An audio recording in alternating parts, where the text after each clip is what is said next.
Samsung has sent out a couple dozen Galaxy Folds to reviewers early, and in the first few days, several of the reviewers has reported that their phone has already broken. There are three main causes for the failures. There were dust getting between the hinge and the display, people mistaking a part of the display for screen protectors, and just the unreliability of the phone in general. So in this video, I will be telling you why to not buy the Galaxy Fold.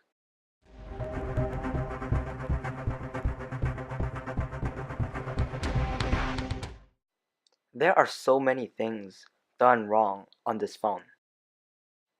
Even the idea of a folding phone in general isn't practical. You have to sacrifice a lot of features just because the phone can fold.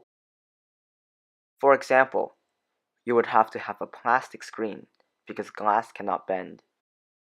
You have to sacrifice water resistance, and the phone needs to be thicker as well. Not to mention the pricing. There are also so many other phones for you to buy that are cheaper and better than the Galaxy Fold.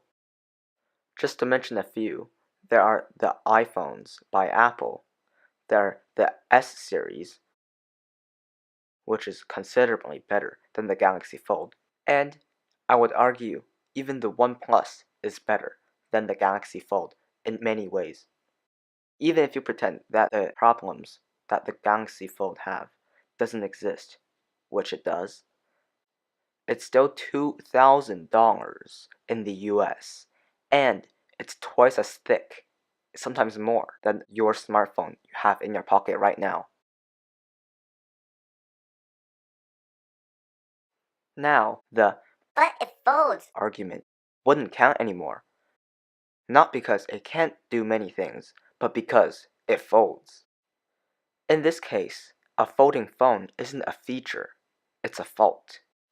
The same way that the Apple MacBooks has the butterfly keyboards. Yes, it's so thin, but that's not a feature, it's a fault. It's so thin that it's unreliable. So if you are planning to get the Galaxy Fold from Samsung, don't. Even when or if they fix all the problems, it's still considerably worse than all the other flagship phones.